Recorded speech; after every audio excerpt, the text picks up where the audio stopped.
हमारा competition India से नहीं है, हमारा कंपटीशन पूरे वर्ल्ड से, और इंडिया को भी ये नज़र आता है कि उसका कंपटीशन पाकिस्तान नहीं है, इसीलिए वो अपनी डिफरेंट चीज़ों पे वर्क कर रहा है। हम लोगों के कल्चरल डिफरेंसेस ही इतने ज़्यादा हैं, हम लोग एक डोमेस्टिक बिल आज तक नहीं पास होने दे रहे हैं जिसकी वजह से इतनी मसले हो रहे हैं अभी तक। तो हम लोग एक ही नहीं है, हमारे कल्चरल डिफरेंसेस ही असाइड नहीं है, जबकि हम सब मुसलमान हैं, हम सब इस परचम के साए तले सब एक हैं। लेकिन जब कोई तरक्की की बात आती है, किसी की राइट्स की बात आती है, तो हम वहीं पे सब अलग हो जाते हैं। तो ऑटोमोबाइल और सब कुछ तो बहुत दूर की बात है। उसके अलावा आधे से ज़्यादा हमारी गवर्नमेंट पेपैल नहीं आने दे रही है। इंडिया में पेपैल आ चुका है और मतलब वो लोग इतनी तरक्की कर रहे हैं, वहाँ पे अनकरीब टेस्ला भी आने वाली है, हम आ चुकी है टेस्ला एग्जैक्टली। और पाकिस्तानियों को इसके बारे में अभी तक पता ही नहीं है। पाकिस्तानी अभी तक इस चीज़ से ही बाहर नहीं निकल रहे हैं कि औरतों को घर में रखो। तो जब तक आप इस चीज़ से बाहर नहीं आएंगे तब तक आई डोंट थिंक आपका इंडिया क्या, आपका तो अपने साइड वाली साथ वाले मुल्कों से, ईरान, आप अफगानिस्तान, इनसे ही देख लें, आप इनसे ही फिर कॉम्पिटिशन में फंसे रहेंगे। इंडिया तक तो आप पहुँच ही नहीं सकते। तो यही मेरा इस बारे में है।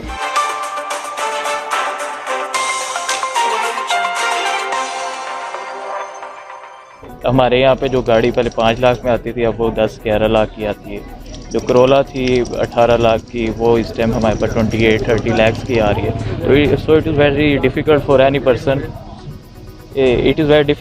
पर्सन, कि वो गाड़ी परचेज़ करे। देखें, ये बड़ी ज़बरदस्त चीज़ है अगर इंडिया कर रहा है। और जिस तरह आपने बताया कि फिफ्थ रैंक पे, वर्ल्ड 5th रैंक पे इस वक्त आ रहे हैं ऑटोमोबाइल एजेंसी।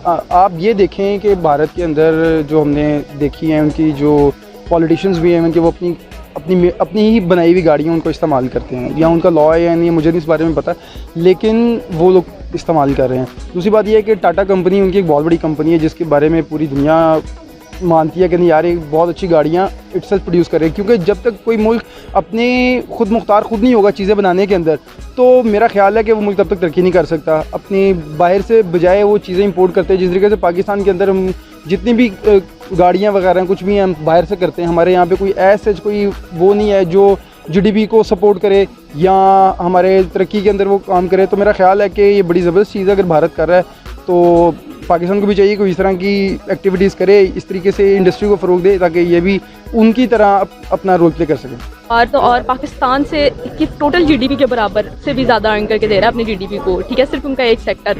तो आप इस हवाले से क्या राय रखते हैं कि क्या पाकिस्तान इतना पीछे रह गया है कि वो इंडिया के किसी सेक्टर पे कोई भी मतलब मुकाबला नहीं कर सकता या किसी भी सेक्टर को टक्कर नहीं दे सकता? देखिए, जब भी GDP ग्रो करनी होती है, गवर्नमेंट की पॉलिसी होना बहुत ज़रूरी है। अच्छा। गवर्नमेंट किसी किस्म का रिलीफ नहीं दे रहा है इस टाइम आवाम को। आपको भी पता है जैसे महंगाई इतनी है, आम बंदा अगर अपनी जो डेली रूटीन की उसकी यूजेस है या फिर एसेसरीज है वो पूरा कर लें तो फिर बाकी चीज़ों की तरफ आएगा। आती है कि हर 70 साल हो गए हैं पाकिस्तान और इंडिया इकट्ठे अलग अलग हुए हैं, फिर भी इंडिया बहुत आगे निकल चुका है एज़ कम्पेयर टू देखा जाए तो पाकिस्तान बहुत पीछे रह गया इंडिया से। इस हवाले से क्या कहेंगे? फ़र्स्ट ऑफ ऑल अगर हम इंडिया देखें तो इंडियन गवर्नमेंट अपने लोगों को अपॉर्चुनिटीज़ बहुत ज़्यादा देती है।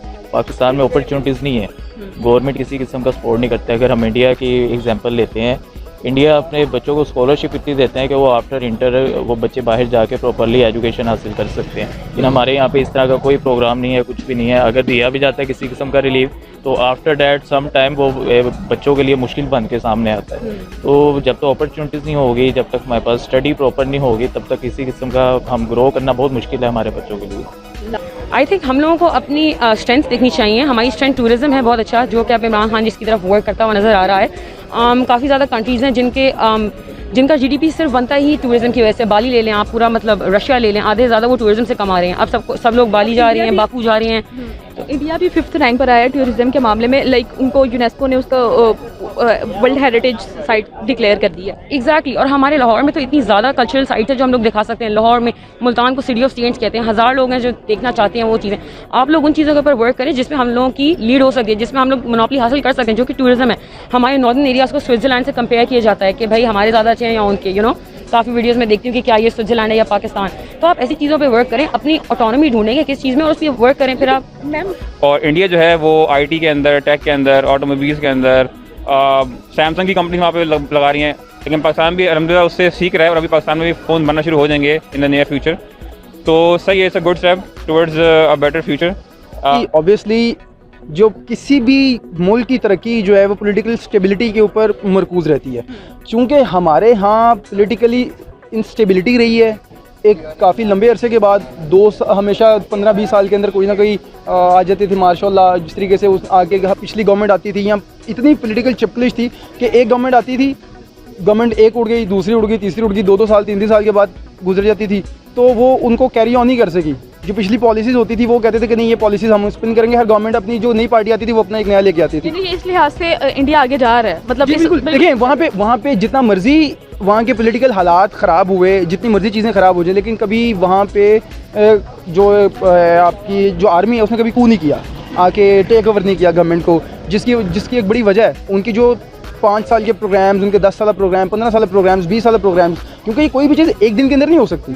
आपकी गवर्नमेंट की पॉलिसीज़ होती हैं जो आप बना जाते हैं, और बल्कि गवर्नमेंट नहीं, जो आपकी ब्यूरोक्रेसी की जो होती है पॉलिसीज़ हमेशा वो चल रही होती हैं, क्योंकि काम उन लोगों ने करना होता है। तो जो चीज़ें वो चल रही होती हैं वो उसके ऊपर मंसूबों पे अमल कर रहे होते हैं। हमारे यहाँ ज़रा मामला कुछ और थे, और यही वजह है कि अगर हम लोग अब कुछ बेहतरी हुई है हालात की तरफ, हम इकॉनमी साइड से हम थोड़ा सा बेहतरी की तरफ जा रहे हैं, हम पॉलिसीज़ के ऊपर बेहतर तरीके से काम कर रहे हैं। दोनों जो सिविल मिलिट्री रिलेशनशिप्स है बहुत बेहतर हैं, आपस में एक दूसरे को सपोर्ट कर रहे हैं, क्योंकि सबको एहसास है कि अगर इकॉनमी बेहतर होगी तो आम आदमी के हालात बेहतर होंगे। इस तरह इंडिया अपनी ग्रोथ अपनी बढ़ा रहा है, और इंडिया की जो प्रायोरिटी है टॉप ग्रो करना है, ठीक है, तो हम कहाँ पे पीछे रह गए?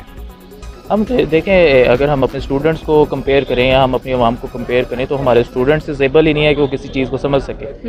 यानी कि आप ये कह रहे हैं कि इंडिया का एजुकेशन सिस्टम बेहतर है पाकिस्तान से? बिल्कुल, इंडिया का एजुकेशन सिस्टम बहुत अच्छा है। अगर हम बाहर जाएँ, जैसे मैं दुबई था, तो उधर इंडियन लोगों के पास इतने कॉन्सेप्ट्स है या फिर उनका IQ लेवल है इतना पाकिस्तानी बच्चे का नहीं है या पाकिस्तानी किसी पर्सन का नहीं है। उसकी रीज़न ये है कि इंडिया में मैंने जो देखा है, एक तो प्रैक्टिकली उन्हें बहुत ज़्यादा पढ़ाया जाता है, पाकिस्तान में इस तरह से नहीं है, और सेकेंडली अपॉर्चुनिटीज़ इतनी ज़्यादा दी जाती है कि उनके अंदर कॉन्फिडेंस आता है बच्चों के अंदर। लेकिन पाकिस्तान में ऐसा नहीं है, अगर कोई करना भी चाहे तो उसे किसी किस्म की अपॉर्चुनिटी नहीं दी जाती या फिर उन्हें कॉन्फिडेंस नहीं दिया जाता इस तरह से। आई थिंक पाकिस्तानी सिर्फ और सिर्फ अपनी सोच की वजह से पीछे रह रहे हैं। अगर वो लोग थोड़ा सा ब्रॉडन कर लेंगे, थोड़ी सी स्कूल्स, एक्चुअली अगर सिर्फ स्कूल्स ही बना देना और सबको पढ़ने के लिए भेज दें, पढ़ाई लिखाई में जो है ना, अगर हम लोग आगे हो जाएंगे तो ही हम लोग बहुत ज़्यादा तरक्की करने लग जाएंगे। जब हमारी औरतें पढ़ना शुरू कर देंगे, हमारे मर्द पढ़ना शुरू कर देंगे। अभी तो लोग बहुत ही डिफरेंट और वियर्ड चीज़ों में लगे हुए हैं। आई थिंक यही करना चाहिए, पढ़ाई की तरफ ज़्यादा आएंगे, उसके बाद ही हमारा GDP बूस्ट करेगा और सब इसको इंपॉर्टेंट समझेंगे, पढ़ाई को और सब कुछ को।